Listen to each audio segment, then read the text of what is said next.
سورۃ الدہر، سورہ دہر کا تعارف، مقام نزول۔ امام مجاہد حضرت قتادہ رضی اللہ تعالی عنہما اور جمہور مفسرین کے نزدیک سورہ دہر مدینہ منورہ میں نازل ہوئی ہے، اور بعض مفسرین نے کہا ہے کہ یہ سورت مکہ مکرمہ میں نازل ہوئی ہے، اور بعض مفسرین کے نزدیک اس سورت کی کچھ آیتیں مکہ مکرمہ میں نازل ہوئی ہیں اور کچھ آیتیں مدینہ منورہ میں نازل ہوئی ہیں۔ رکوع اور آیات کی تعداد، اس سورت میں 2 رکوع اور 31 آیتیں ہیں۔ دہر نام رکھنے کی وجہ، لمبے زمانے کو عربی میں دہر کہتے ہیں، نیز سورہ دہر کا ایک نام سورہ انسان بھی ہے، اور یہ دونوں نام اس کی پہلی آیت سے ماخوذ ہیں۔ سورہ دہر کے مضامین، اس سورت کا مرکزی مضمون یہ ہے کہ اس میں آخرت کے احوال بیان کیے گئے ہیں، اور اس سورت میں یہ مضامین بیان ہوئے ہیں۔ نمبر 1، اس سورت کے شروع میں انسان کی تخلیق کی ابتدا کے بارے میں بیان کیا گیا، اور یہ بتایا گیا کہ اس کا امتحان لینے کے لیے اللہ تعالیٰ نے اسے سننے والا اور دیکھنے والا بنایا ہے۔ نمبر 2، انسانوں کی 2 قسمیں بیان کی گئیں کہ بعض انسان شکر گزار ہیں اور بعض ناشکر ہیں۔ شکر کرنے والوں کی جزا جنت ہے اور ناشکری کرنے والوں کی سزا جہنم ہے۔ نمبر 3، نیک مسلمانوں کی جزا جنت کے اوصاف بیان کیے گئے اور ان کے وہ اعمال بتائے گئے جس کی وجہ سے وہ اس جزا کے مستحق ہوئے۔ نمبر 4، یہ بتایا گیا کہ نبی اکرم علیہ الصلوۃ والسلام پر قرآن مجید تھوڑا تھوڑا کر کے نازل کیا گیا، نیز آپ علیہ الصلوۃ والسلام کو کفار کی طرف سے پہنچنے والی ایذاؤں پر صبر کرنے کی تلقین کی گئی۔ نمبر 5، دنیا کی فانی نعمتوں سے محبت کرنے اور آخرت کی ہمیشہ باقی رہنے والی نعمتوں کو ترک کرنے کی مذمت اور کفر و عناد پر وعید بیان کی گئی۔ نمبر 6، اس سورت کے آخر میں بتایا گیا کہ قرآن مجید تمام انسانوں کے لیے نصیحت ہے، تو جو چاہے اس سے نصیحت حاصل کر کے اپنے رب عز و جل کی طرف راہ اختیار کرے۔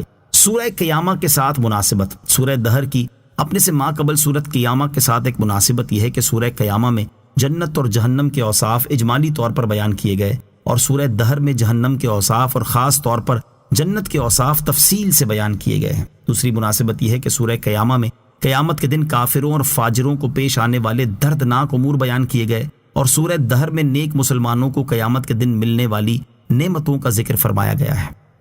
بسم اللہ الرحمن الرحیم۔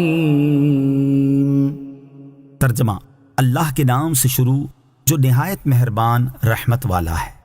هل أتى على الإنسان حين من الدهر لم يكن شيئا مذكورا۔ ترجمہ، بے شک آدمی پر ایک وقت وہ گزرا کہ وہ کوئی ذکر کے قابل چیز نہ تھا۔ هل أتى على الإنسان حين من الدهر، بے شک آدمی پر ایک وقت وہ گزرا۔ اکثر مفسرین کے نزدیک اس آیت میں انسان سے مراد حضرت آدم علیہ الصلوۃ والسلام ہیں۔ اس صورت میں آیت کا معنی یہ ہے کہ روح پھونکے جانے سے پہلے حضرت آدم علیہ الصلوۃ والسلام پر 40 سال کا وقت ایسا گزرا ہے کہ وہ کوئی قابل ذکر چیز نہ تھے، کیونکہ وہ ایک مٹی کا خمیر تھے، نہ کہیں ان کا ذکر تھا، نہ ان کو کوئی جانتا تھا، اور نہ کسی کو ان کی پیدائش کی حکمتیں معلوم تھی۔ بعض مفسرین کے نزدیک یہاں انسان سے اس کی جنس یعنی حضرت آدم علیہ الصلوۃ والسلام کی اولاد مراد ہے، اور وقت سے اس کے حمل میں رہنے کا زمانہ مراد ہے۔ اس صورت میں آیت کا معنی یہ ہے کہ بے شک ماں کے پیٹ میں آدمی پر ایک وقت وہ گزرا ہے جب وہ کوئی قابل ذکر چیز نہ تھا، کیونکہ وہ پہلے نطفے کی شکل میں تھا، پھر جمع ہوا خون بنا، پھر گوشت کا ٹکڑا بنا، اور اس کی جنس کسی کو معلوم نہ تھی، یہاں تک کہ وہ لوگوں کے درمیان قابل ذکر چیز بن گیا۔ نبی کریم علیہ الصلوۃ والسلام کی عظمت و شان، یہاں ایک نقطہ قابل ذکر ہے کہ حضرت آدم علیہ الصلوۃ والسلام پر ایک زمانہ ایسا گزرا ہے کہ ان کا کہیں ذکر نہ تھا، جبکہ اللہ تعالیٰ نے کائنات وجود میں آنے سے پہلے ہی اپنے حبیب علیہ الصلوۃ والسلام کا ذکر جاری فرما دیا، اور آپ علیہ الصلوۃ والسلام کی عظمت کو بیان فرما دیا، جیسا کہ ارشاد باری تعالیٰ ہے، وَإِذْ أَخَذَ اللَّهُ مِيثَاقَ النَّبِيِّينَ لَمَا آتَيْتُكُم مِّن كِتَابٍ وَحِكْمَةٍ ثُمَّ جَاءَكُمْ رَسُولٌ مُصَدِّقٌ لِّمَا مَعَكُمْ لَتُؤْمِنُنَّ بِهِ وَلَتَنصُرُنَّهُ قال أأقررتم وأخذتم على ذلكم إصري قالوا أقررنا قال فاشهدوا وأنا معكم من الشاهدين۔ ترجمہ، اور یاد کرو جب اللہ نے نبیوں سے وعدہ لیا کہ میں تمہیں کتاب اور حکمت عطا کروں گا، پھر تمہارے پاس وہ عظمت والا رسول تشریف لائے گا جو تمہاری کتابوں کی تصدیق فرمانے والا ہوگا، تو تم ضرور اس پر ایمان لانا اور ضرور اس کی مدد کرنا۔ اللہ نے فرمایا، اے انبیاء، کیا تم نے اس حکم کا اقرار کر لیا اور اس اقرار پر میرا بھاری ذمہ لے لیا؟ سب نے عرض کی، ہم نے اقرار کر لیا۔ اللہ نے فرمایا، تو اب ایک دوسرے پر بھی گواہ بن جاؤ اور میں خود بھی تمہارے ساتھ گواہوں میں سے ہوں۔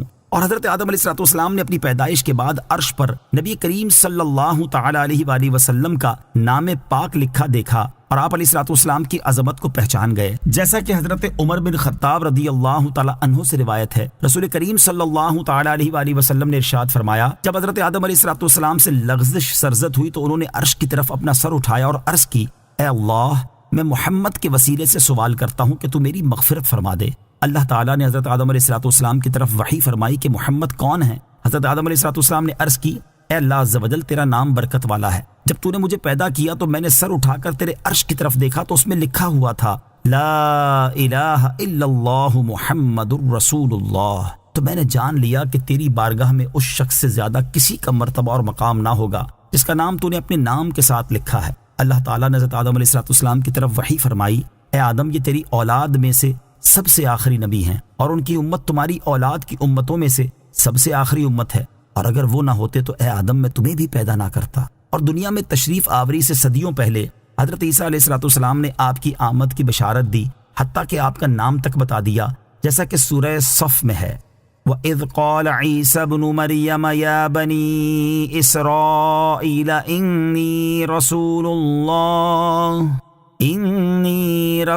اللَّهِ إِلَيْكُمْ مُصَدِّقًا لِمَا بَيْنَ يَدَيَّ مِنَ التَّوْرَاةِ وَمُبَشِّرًا بِرَسُولٍ يَأْتِي مِن بَعْدِ اسْمُهُ أَحْمَدُ. اور یاد کرو جب عیسیٰ بن مریم نے فرمایا، اے بنی اسرائیل، میں تمہاری طرف اللہ کا رسول ہوں، اپنے سے پہلی کتاب تورات کی تصدیق کرنے والا ہوں اور اس عظیم رسول کی بشارت دینے والا ہوں جو میرے بعد تشریف لائیں گے، ان کا نام احمد ہے. اس سے معلوم ہوا کہ اللہ تعالیٰ کی بارگاہ میں تاجدار رسالت صلی اللہ تعالیٰ علیہ وسلم کا مقام و مرتبہ سب سے بلند ہے. اِنَّا خَلَقْنَا الْإِنسَانَ مِن نُطْفَةٍ أَمْشَاجٍ نَبْتَلِيهِ فَجَعَلْنَاهُ سَمِيعًا بَصِيرًا. إِنَّا هَدَيْنَاهُ السَّبِيلَ إِمَّا شَاكِرًا وَإِمَّا كَفُورًا. ترجمہ: بے شک ہم نے آدمی کو ملی ہوئی منی سے پیدا کیا تاکہ ہم اس کا امتحان لیں، تو ہم نے اسے سننے والا، دیکھنے والا بنا دیا. بے شک ہم نے اسے راستہ دکھا دیا، اب یا شکر گزار ہے اور یا ناشکری کرنے والا ہے. اِنَّا خَلَقْنَا الْإِنسَانَ مِن نُطْفَةٍ أَمْشَاجٍ. بے شک ہم نے آدمی کو ملی ہوئی منی سے پیدا کیا. آیت کے اس حصے میں اللہ تعالیٰ نے انسانوں کی پیدائش سے متعلق اپنے قانون کو بیان فرمایا کہ اس نے آدمی کو مرد و عورت کی ملی ہوئی منی سے پیدا کیا، جبکہ اللہ تعالیٰ کی قدرت انسان کی پیدائش کے سلسلے میں اس ذریعے کی محتاج نہیں. جیسا کہ اللہ تعالیٰ نے حضرت آدم علیہ السلام کو ماں اور باپ دونوں کے بغیر پیدا کر دیا، حضرت حوا رضی اللہ تعالیٰ عنہا کو بغیر ماں کے پیدا کر دیا، اور حضرت عیسیٰ علیہ السلام کو بغیر باپ کے پیدا کر دیا. نبتلی، تاکہ ہم اس کا امتحان لیں. یعنی جب ہم نے انسان کو پیدا کیا تو اس وقت ارادہ کیا کہ ہم اسے مکلف کر کے اپنے احکامات اور ممنوعات سے اس کا امتحان لیں، تو ہم نے اسے سننے والا، دیکھنے والا بنا دیا تاکہ وہ دلائل کا مشاہدہ کر سکے اور آیات کو غور سے سن سکے. یاد رہے کہ یہاں انسان سے مراد حضرت آدم علیہ السلام کی اولاد مراد ہے. اِنَّا هَدَيْنَاهُ السَّبِيلَ. بے شک ہم نے اسے راستہ دکھا دیا. ارشاد فرمایا کہ بے شک ہم نے ظاہری اور باطنی حواس عطا کرنے کے بعد انسان کو دلائل قائم کر کے، رسول بھیج کر اور کتابیں نازل فرما کر ہدایت کا راستہ دکھا دیا. اب چاہے وہ ایمان قبول کر کے شکر گزار بنے یا کفر کر کے ناشکری کرنے والا بنے. إِنَّا أَعْتَدْنَا لِلْكَافِرِينَ سَلَاسِلَ وَأَغْلَالًا وَسَعِيرًا. ترجمہ: بے شک ہم نے کافروں کے لیے زنجیریں اور طوق اور بھڑکتی آگ تیار کر رکھی ہیں. اِنَّا أَعْتَدْنَا لِلْكَافِرِينَ. بے شک ہم نے کافروں کے لیے تیار کر رکھی ہیں. اس سے پہلی آیت میں کافروں اور ایمان والوں کا ذکر کیا، اور اس آیت میں وہ چیزیں بیان کی جا رہی ہیں جو کافروں کے لیے تیار کی گئی ہیں. چنانچہ ارشاد فرمایا کہ بے شک ہم نے آخرت میں کافروں کے لیے زنجیریں تیار کر رکھی ہیں جن سے باندھ کر انہیں دوزخ میں گھسیٹا جائے گا، اور ان کے لیے طوق تیار کر رکھے ہیں جو ان کے گلوں میں ڈالے جائیں گے، اور ان کے لیے بھڑکتی آگ تیار کر رکھی ہے جس میں انہیں جلایا جائے گا. إِنَّ الْأَبْرَارَ يَشْرَبُونَ مِن كَأْسٍ كَانَ مِزَاجُهَا كَافُورًا عَيْنًا يَشْرَبُ بِهَا عِبَادُ اللَّهِ يُفَجِّرُونَهَا تَفْجِيرًا. ترجمہ: بے شک نیک لوگ اس جام سے پیئیں گے جس میں کافور ملا ہوا ہوگا. وہ کافور ایک چشمہ ہے جس سے اللہ کے نہایت خاص بندے پیئیں گے. وہ اسے جہاں چاہیں گے بہا کر لے جائیں گے. ان الابرار، بے شک نیک لوگ. کفار کا حال بیان کرنے کے بعد اب اس آیت اور اس کے بعد والی آیت میں ایمان والوں کا حال بیان کیا جا رہا ہے کہ بے شک نیک لوگ جنت میں اس جام میں سے پیئیں گے جس میں کافور ملا ہوا ہوگا. وہ کافور جنت میں ایک چشمہ ہے جس سے اللہ تعالیٰ کے نہایت خاص بندے پیئیں گے، اور وہ اپنے مکانات اور محلوں میں اسے آسانی کے ساتھ جہاں چاہیں بہا کر لے جائیں گے. نیز کافور ملا جام پینے سے انہیں کوئی نقصان نہ ہوگا، کیونکہ جنتی لوگ جنت سے جو کچھ کھائیں پیئیں گے اس سے انہیں کوئی نقصان نہیں پہنچے گا. يوفون بالنذر ويخافون يوما كان شره مستطيرا. ترجمہ: وہ اپنی منتیں پوری کرتے ہیں اور اس دن سے ڈرتے ہیں جس کی برائی پھیلی ہوئی ہوگی. یوفون بالنذر، وہ اپنی منتیں پوری کرتے ہیں.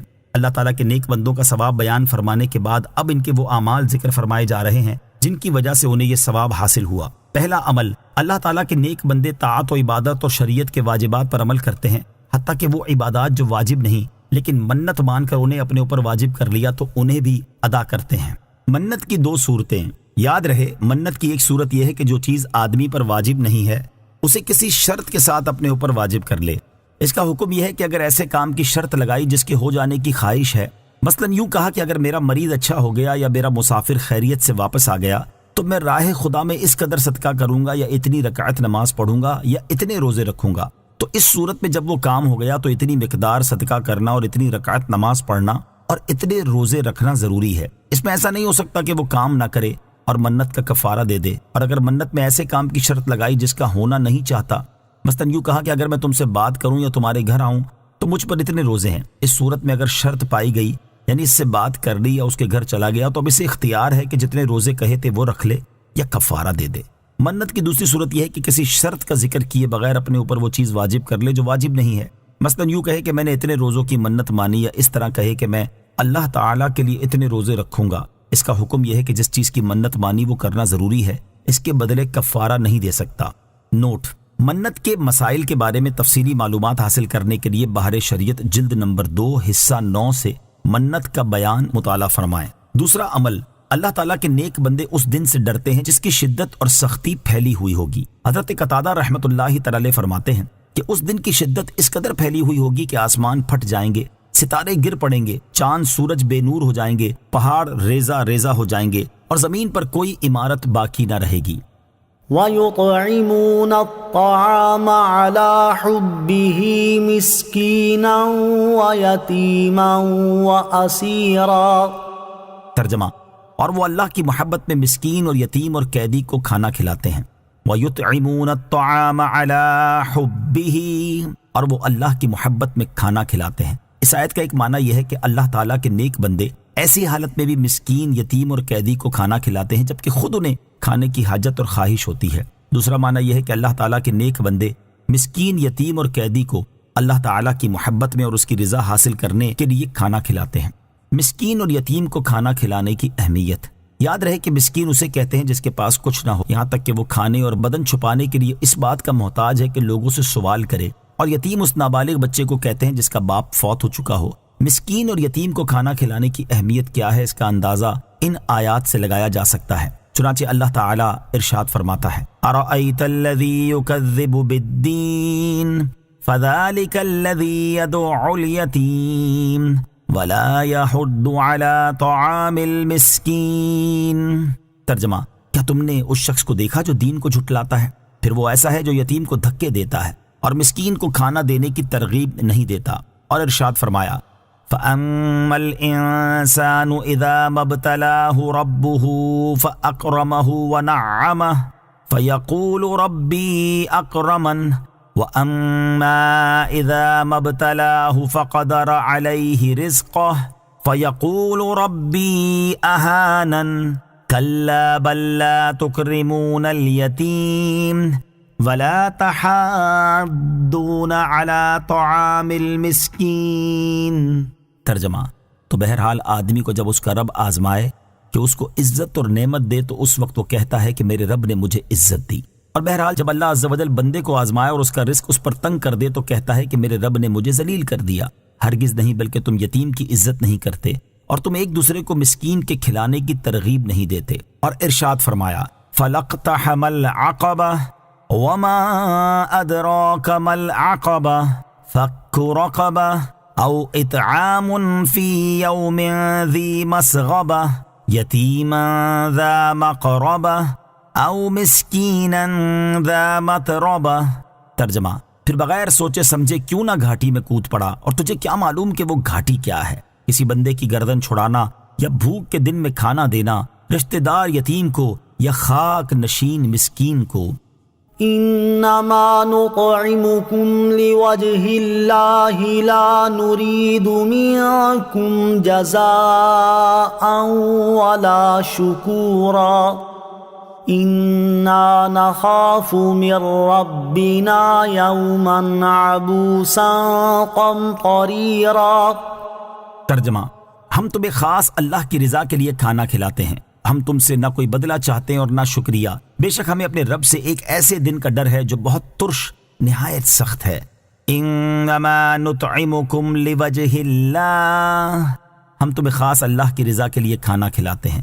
اس آیت اور اس کے بعد والی آیت میں فرمایا کہ اللہ تعالیٰ کے نیک بندے ان سے کہتے ہیں کہ ہم تمہیں خاص اس غرض سے کھانا کھلاتے ہیں تاکہ ہمیں اللہ تعالیٰ کی رضا حاصل ہو، اور ہم تم سے کوئی بدلہ یا شکر گزاری نہیں چاہتے، اور اس غرض سے کھانا کھلاتے ہیں کہ بے شک ہمیں اپنے رب عز و جل سے ایک ایسے دن کا ڈر ہے جس میں کافروں کے چہرے نہایت سخت بگڑے ہوئے ہوں گے، لہٰذا ہم اپنے عمل کی جزا یا شکر گزاری تم سے نہیں چاہتے، بلکہ ہم نے یہ عمل اس لیے کیا ہے تاکہ ہم اس دن خوف سے امن میں رہیں۔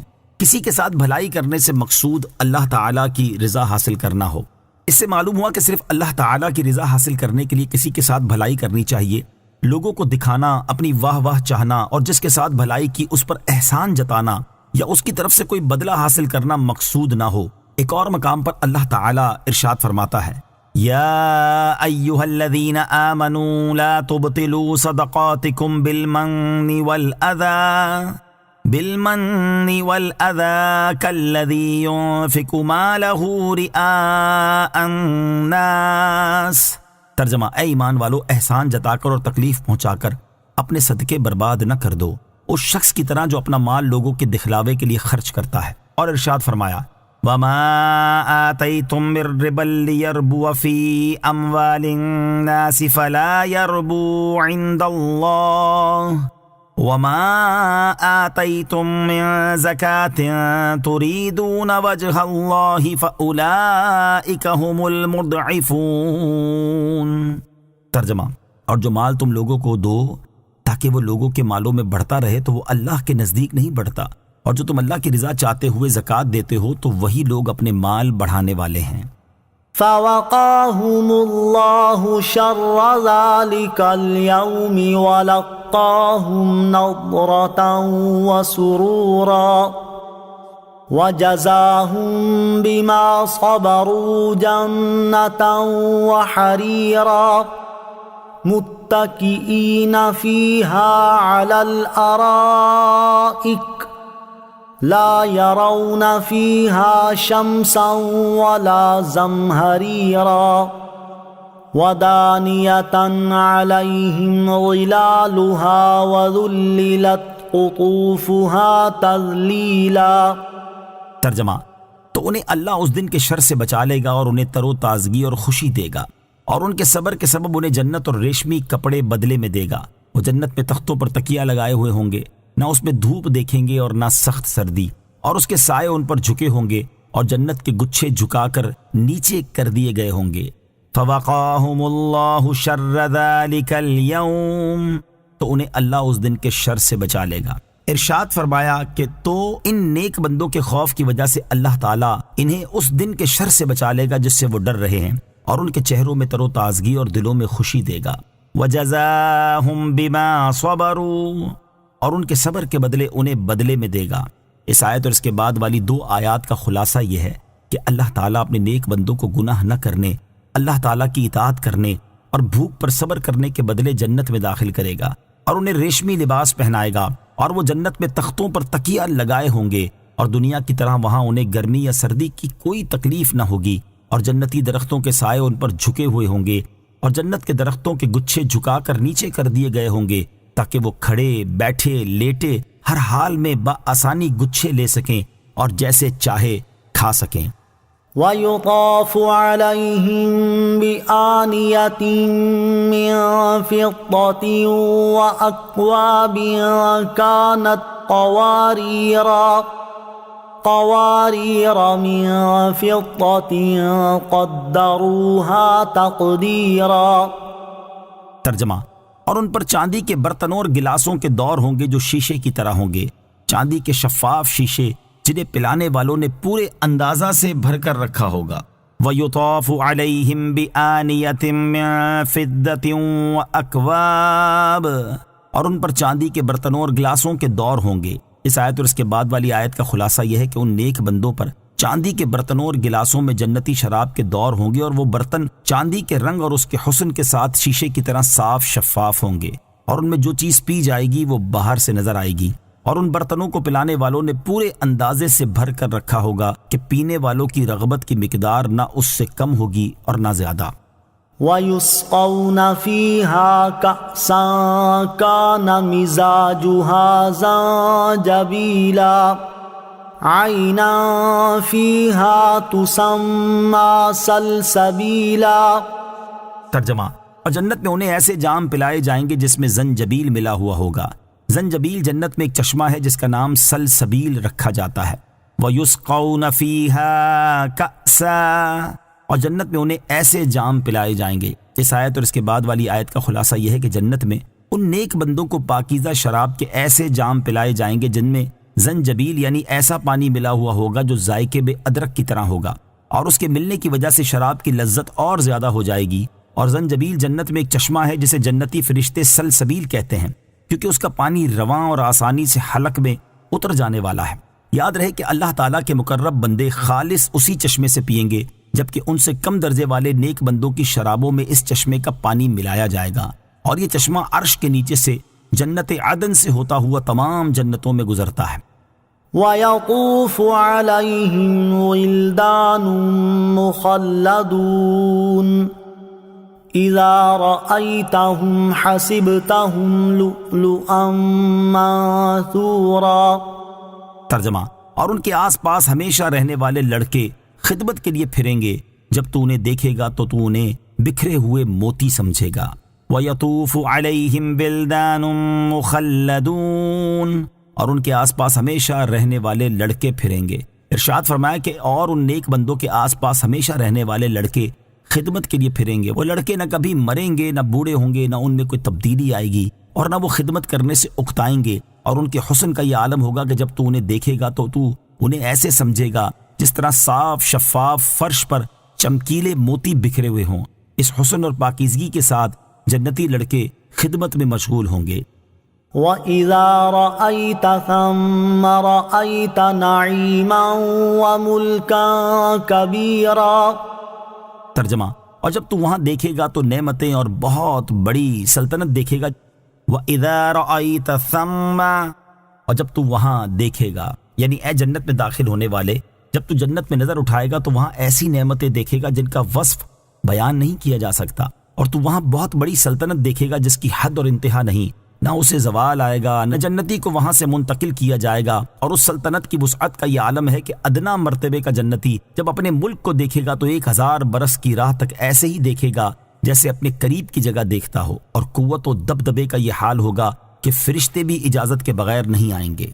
عَالِيَهُمْ ثِيَابُ سُندُسٍ خُضْرٌ وَإِسْتَبْرَقٌ وَحُلُّوا أَسَاوِرَ مِن فِضَّةٍ وَسَقَاهُمْ رَبُّهُمْ شَرَابًا طَهُورًا۔ ترجمہ، ان پر باریک اور موٹے ریشم کے سبز کپڑے ہوں گے، اور انہیں چاندی کے کنگن پہنائے جائیں گے، اور ان کا رب انہیں پاکیزہ شراب پلائے گا۔ عالیہم، ان پر ہیں، یعنی ان جنتیوں کے بدن پر باریک اور موٹے ریشم کے سبز کپڑے ہوں گے، اور انہیں چاندی کے بھی کنگن پہنائے جائیں گے، اور ان کا رب عز و جل انہیں پاکیزہ شراب پلائے گا جو کہ انتہائی پاک صاف ہوگی، نہ اسے کسی کا ہاتھ لگا ہوگا، نہ کسی نے اسے چھوا ہوگا، اور نہ وہ پینے کے بعد دنیا کی شراب کی طرح جسم کے اندر سڑ کر پیشاب بنے گی، بلکہ اس شراب کی صفائی کا یہ عالم ہے کہ جسم کے اندر اتر کر پاکیزہ خوشبو بن کر جسم سے نکلتی ہے، اور جنت میں رہنے والوں کو کھانے کے بعد شراب پیش کی جائے گی، اسے پینے سے ان کے پیٹ صاف ہو جائیں گے، اور جو کچھ انہوں نے کھایا ہوگا وہ پاکیزہ خوشبو بن کر ان کے جسموں سے نکلے گا، اور ان کی خواہشیں اور رغبتیں پھر تازہ ہو جائیں گی۔ ان هذا كان لكم جزاء وكان سعيكم مشكورا۔ ترجمہ، ان سے فرمایا جائے گا بے شک یہ تمہارے لیے صلہ ہے اور تمہاری محنت کی قدر کی گئی ہے۔ ان هذا كان لكم جزاء، بے شک یہ تمہارے لیے صلہ ہے۔ جب جنت میں داخل ہونے کے بعد جنتی اس کی نعمتوں کا مشاہدہ کریں گے تو ان سے فرمایا جائے گا بے شک یہ نعمتیں اللہ تعالیٰ کی طرف سے تمہاری اطاعت اور فرما برداری کا صلہ ہے، اور تمہاری محنت کی قدر کی گئی ہے کہ تم سے تمہارا رب راضی ہوا اور اس نے تمہیں ثواب عظیم عطا فرمایا۔ انا نحن نزلنا عليك القرآن تنزیلا۔ ترجمہ، اے حبیب بے شک ہم نے تم پر تھوڑا تھوڑا کر کے قرآن اتارا۔ انا نحن نزلنا علیک القرآن تنزیلا، بے شک ہم نے تم پر تھوڑا تھوڑا کر کے قرآن اتارا۔ اے پیارے حبیب علیہ الصلوۃ والسلام، ہم نے آپ پر ایک ہی مرتبہ پورا قرآن نازل نہیں کیا بلکہ آیت آیت کر کے تھوڑا تھوڑا نازل کیا، اور اس میں اللہ تعالیٰ کی بڑی حکمتیں ہیں۔ اس سے مقصود حضور علیہ الصلوۃ والسلام کے دل کو تقویت دینا ہے۔ گویا کہ اللہ تعالیٰ نے ارشاد فرمایا، اے پیارے حبیب صلی اللہ تعالیٰ علیہ وسلم، یہ کافر اگرچہ قرآن کو کہانت اور جادو کہتے ہیں، لیکن میں تاکید کے ساتھ فرماتا ہوں کہ یہ قرآن میری طرف سے وحی ہے، حق ہے، اور ہم نے اسے تھوڑا تھوڑا کر کے نازل کیا ہے، لہٰذا آپ کافروں کی تانا زنی سے دل برداشتہ نہ ہو، کیونکہ آپ سچے نبی ہیں۔ فاصبر لحكم ربك ولا تطع منهم آثما او كفورا۔ ترجمہ، تو اپنے رب کے حکم پر ڈٹے رہو اور ان میں کسی گناہگار یا ناشکری کرنے والے کی بات نہ سنو۔ فاصبر لحکم ربک، تو اپنے رب کے حکم پر ڈٹے رہو۔ شان نزول، عتبہ بن ربیعہ اور ولید بن مغیرہ یہ دونوں نبی کریم علیہ الصلوۃ والسلام کے پاس آئے اور کہنے لگے کہ اگر آپ عورتیں اور مال حاصل کرنے کے لیے اپنے دین کی تبلیغ کر رہے ہیں تو اس کام سے باز آئیے۔ اور عتبہ نے کہا کہ اگر آپ ایسا کریں گے تو میں اپنی بیٹی سے آپ کی شادی کر دوں گا اور مہر کے بغیر آپ کی خدمت میں حاضر کر دوں گا۔ اور ولید نے کہا کہ میں آپ کو اتنا مال دے دوں گا کہ آپ راضی ہو جائیں گے۔ اس پر یہ آیت نازل ہوئی اور اللہ تعالیٰ نے اپنے حبیب علیہ الصلوۃ والسلام سے ارشاد فرمایا، اے پیارے حبیب صلی اللہ تعالیٰ علیہ وآلہ وسلم، آپ رسالت کی تبلیغ فرما کر اور اس میں مشقتیں اٹھا کر اور دین کے دشمنوں کی ایذائیں برداشت کر کے اپنے رب عز و جل کے حکم پر ڈٹے رہیں اور ان میں کسی گناہگار یا ناشکری کرنے والے کی بات نہ سنیں۔ واذکر اسم ربک بکرۃ وأصیلا ومن اللیل فاسجد له وسبحہ لیلا طویلا۔ ترجمہ، اور صبح و شام اپنے رب کا نام یاد کرو اور رات کے کچھ حصے میں اسے سجدہ کرو اور لمبی رات میں اس کی پاکی بیان کرو۔ وَاذْكُرِ اسْمَ رَبِّكَ بُكْرَةً وَأَصِيلًا، اور صبح و شام اپنے رب کا نام یاد کرو۔ اس آیت اور اس کے بعد والی آیت کا خلاصہ یہ ہے کہ بعض مفسرین کے نزدیک یہاں ذکر سے نماز مراد ہے، چنانچہ صبح کے ذکر سے نماز فجر اور شام کے ذکر سے ظہر اور عصر کی نمازیں مراد ہیں، جبکہ رات کے کچھ حصے میں سجدہ کرنے سے مراد یہ ہے کہ مغرب اور عشاء کی نمازیں پڑھیں، اور باقی لمبی رات میں اللہ تعالیٰ کی پاکی بیان کرنے سے مراد یہ ہے کہ فرائض کی ادائیگی کے بعد نوافل پڑھتے رہیں۔ یوں اس میں تہجد کی نماز بھی شامل ہو گئی، اور بعض مفسرین نے فرمایا ہے کہ یہاں ذکر سے مراد زبان سے ذکر کرنا ہے، اور مقصود یہ ہے کہ دن رات کے تمام اوقات میں دل اور زبان سے اللہ تعالیٰ کے ذکر میں مشغول رہیں۔ ان هؤلاء يحبون العاجلة ويذرون وراءهم يوما ثقيلا۔ ترجمہ، بے شک یہ لوگ جلد جانے والی سے محبت کرتے ہیں اور اپنے آگے ایک بھاری دن کو چھوڑ بیٹھے ہیں۔ ان هؤلاء يحبون العاجلة، بے شک یہ لوگ جلد جانے والی سے محبت کرتے ہیں۔ رسول کریم صلی اللہ تعالیٰ علیہ وسلم سے مخاطب ہونے کے بعد اب اللہ تعالیٰ کفار کے حالات بیان فرما رہا ہے، چنانچہ ارشاد فرمایا کہ بے شک ان کفار مکہ کا حال یہ ہے کہ وہ جلد جانے والی دنیا کی محبت میں گرفتار ہیں اور اسے آخرت پر ترجیح دیتے ہیں، اور اپنے آگے قیامت کے اس دن کو چھوڑ بیٹھے ہیں جس کی شدتیں اور سختیاں کفار پر بھاری ہوں گی۔ یہ لوگ نہ اس دن پر ایمان لاتے ہیں اور نہ اس دن کے لیے عمل کرتے ہیں۔ دنیا سے محبت کب بری اور کب اچھی ہے، اس سے معلوم ہوا کہ جب دین کو چھوڑ کر دنیا سے محبت کی جائے تو یہ بری ہے، اور کفار کا طریقہ ہے، اور اگر دنیا کو دین کے لیے وسیلہ بنایا جائے تو اس سے محبت اچھی ہے۔ ہمارے اسلاف کا حال یہ تھا کہ وہ دنیا کا مال ملنے پر خوش ہونے کی بجائے غمزدہ ہو جایا کرتے تھے اور دین کی خاطر دنیا کا مال حاصل کرنے کی کوشش کیا کرتے تھے۔ جیسا کہ ایک مرتبہ حضرت عبد الرحمن بن عوف رضی اللہ تعالیٰ عنہ روزے سے تھے، جب افطار کے وقت ان کے سامنے کھانا لایا گیا تو فرمایا، حضرت مصعب بن عمیر رضی اللہ تعالیٰ عنہ شہید کیے گئے اور وہ مجھ سے بہتر تھے، انہیں ایک چادر کا کفن دیا گیا، اگر ان کے سر کو چھپایا جاتا تو قدم کھل جاتے تھے اور قدموں کو چھپایا جاتا تو سر کھل جاتا تھا۔ حضرت حمزہ رضی اللہ تعالیٰ عنہ شہید کیے گئے اور وہ مجھ سے بہتر تھے، پھر ہمارے لیے دنیا خوب کشادہ کر دی گئی اور ہمیں دنیا کا مال عطا فرما دیا گیا، میں اس بات سے ڈرتا ہوں کہ کہیں یہ ہماری نیکیوں کا جلد بدلہ نہ مل رہا ہو۔ پھر رونے لگے اور کھانا چھوڑ دیا۔ حضرت حماد بن زید رحمت اللہ تعالی علیہ فرماتے ہیں، حضرت عبداللہ ابن مبارک رضی اللہ تعالیٰ عنہ کپڑے کی تجارت کیا کرتے تھے۔ ایک مرتبہ انہوں نے فرمایا کہ اگر 5 افراد نہ ہوتے تو میں تجارت نہ کرتا۔ کسی نے ان سے کہا، اے ابو محمد وہ 5 افراد کون ہیں؟ انہوں نے فرمایا، نمبر 1 حضرت سفیان ثوری، نمبر 2 حضرت سفیان بن عیینہ، نمبر 3 حضرت فضیل بن عیاض، نمبر 4 حضرت محمد بن سماک، اور نمبر 5 حضرت ابن الیہ رضی اللہ تعالی عنہم۔ حضرت عبداللہ ابن مبارک رضی اللہ تعالیٰ عنہ خراسان شہر تک تجارت کے لیے جاتے اور تجارت سے جو نفع ہوتا اس میں سے اپنے اہل خانہ کا اور حج کا خرچہ نکال کر باقی جو کچھ بچتا وہ ان 5 حضرات کی خدمت میں پیش کر دیتے تھے۔ نحن خلقناهم وشددنا أسرهم وَإِذَا شِئْنَا بَدَّلْنَا أَمْثَالَهُمْ تَبْدِيلًا۔ ترجمہ، ہم نے انہیں پیدا کیا اور ان کے اعضاء اور جوڑ مضبوط کیے اور ہم جب چاہیں ان جیسے اور بدل دیں۔ نحن خلقناہم، ہم نے انہیں پیدا کیا۔ ارشاد فرمایا کہ ہم نے انہیں منی سے پیدا کیا اور ان کے اعضاء اور جوڑ مضبوط کیے تاکہ ان کے لیے کھڑے ہونا، بیٹھنا، پکڑنا اور حرکت کرنا ممکن ہو جائے، اور خالق کا حق یہ ہے کہ اس کا شکر ادا کیا جائے اور اس کی ناشکری نہ کی جائے، اور ہم جب چاہیں انہیں ہلاک کر دیں اور ان کی بجائے تخلیق میں ان جیسے اور لوگ لے آئیں جو کہ اطاعت شعار ہوں۔ ان هذه تذکرہ فمن شاء اتخذ الى ربه سبیلا وما تشاءون الا ان يشاء اللہ ان اللہ کان علیما حکیما يدخل من يشاء في رحمته والظالمین اعد لهم عذابا علیما۔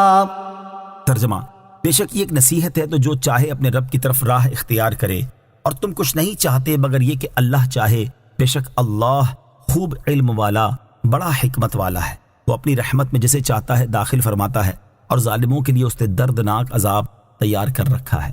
ان هذه تذکرہ، بے شک یہ ایک نصیحت ہے۔ ارشاد فرمایا کہ بے شک یہ صورت مخلوق کے لیے نصیحت ہے، جو چاہے دنیا میں اپنی ذات کے لیے اپنے رب عز و جل کی عبادت کر کے اور اس کے رسول کی پیروی کر کے اپنے رب عز و جل کی طرف راہ اختیار کرے۔ وما تشاءون الا ان یشاء اللہ، اور تم کچھ نہیں چاہتے مگر یہ کہ اللہ چاہے۔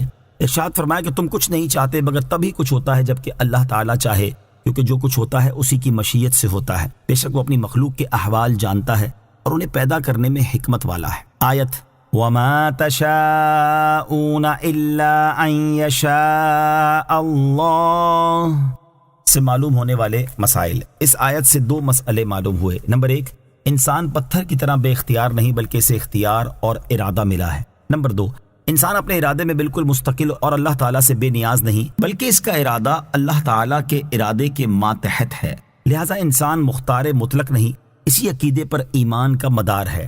یدخل من یشاء فی رحمتہ، وہ اپنی رحمت میں جسے چاہتا ہے داخل فرماتا ہے، یعنی اللہ تعالیٰ جسے چاہتا ہے اسے اپنے فضل و احسان سے ایمان عطا فرما کر اپنی جنت میں داخل فرماتا ہے، اور کافروں کے لیے اس نے دردناک عذاب تیار کر رکھا ہے، اور وہ ظالم اس لیے ہیں کہ انہوں نے اللہ تعالیٰ کی عبادت کرنے کی بجائے بتوں وغیرہ کی عبادت کر کے اپنی جانوں پر ظلم کیا ہے۔